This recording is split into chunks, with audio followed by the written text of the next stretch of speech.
તો અમદાવાદમાં વસતા હિન્દુ નિર્વાસિતોને નાગરિકતા પત્ર આપવામાં આવ્યા હતા। ગૃહ રાજ્યમંત્રી હર્ષ સંઘવી દ્વારા નાગરિકતા પત્ર એનાયત કરાયા હતા। 20 જેટલા નિર્વાસિતોને કલેક્ટર ઓફિસ ખાતે પત્ર એનાયત કરાયા હતા।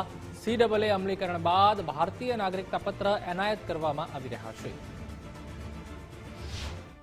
आप सब आज मुस्कुराइए क्योंकि आज से आप ये महान देश भारत के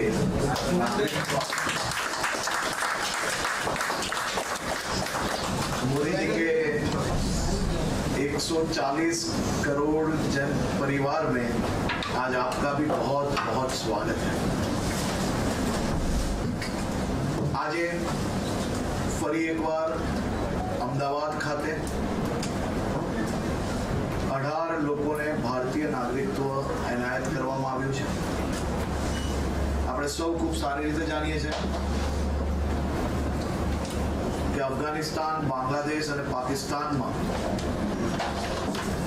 ત્યાંના દેશમાં જે લઘુમતી જેમ કે હિન્દુ, શીખ, બૌદ્ધ, જૈન આ તમામ પરિવારજનોએ અનેક યાતનાઓ વર્ષો વર્ષથી ત્યાં સહન કરતા આવે છે। અનેક લોકોએ પોતાની દીકરી દીકરાઓને ભણાવી નથી શકતા, ઘરે છુપાડીને રાખવા પડે, એ પ્રકારની પરિસ્થિતિઓ આપણા ભાઈઓ પાકિસ્તાન, અફઘાનિસ્તાન, બાંગ્લાદેશમાં સહન કરતા આવે છે।